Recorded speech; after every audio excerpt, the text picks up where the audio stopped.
ઉત્તરાયણ આવી રહી છે સાહેબ, તો વિચાર કરો તમારા પરિવારમાંથી તમારા સંતાનનો હાથ કપાય તો, ગળું કપાય તો, કાન કપાય તો બસ એવી જ રીતના પક્ષીઓનો પણ કઈ પરિવાર હશે, એની પણ ઘરે રાહ જોતા જ હશે બધા કે ક્યારે દાણા લઈને ક્યારે ચણ લઈને ઘરે આવે.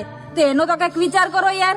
આપણે તો પતંગની મોજ માણતા હોય છે સાહેબ, પણ એનામાં પણ કઈક જીવ હોય છે, કોઈને કહી નથી શકતા, અરે બોલી નથી શકતા અને જાતે દવા નથી લગાવી શકતા. તો થોડોક તો વિચાર કરો યાર. જેમ બને એમ મિત્રો ચાઇનાના દોરાનો યુઝ ના કરો તો વધારે સારું. અને પ્લસમાં ઈ કે સવારે 7 થી 8 અને સાંજે 6 થી 7 વાગે પતંગ ના ચગાવો, કારણ કે પક્ષીઓનો આવવા જવાનો ટાઈમ હોય છે. અને હું એમ કહું છું કે આપણામાં પણ માણસાઈ નામની વસ્તુ હજી જીવિત છે, એટલે જેમ બને એમ ધ્યાન રાખજો, પક્ષીનો પાંખ અને ગળું ના કપાય ને એનું ખાસ કરીને વધારે ધ્યાન રાખજો. અને આ વિડીયોને બને એટલો શેર કરજો, કારણ કે 2% વિડીયો તો બધા શેર કરશે, પણ જો આવો વિડીયો શેર કરશો ને તો આપણો ભગવાન રામ રાજી થશે. જય શ્રી રામ.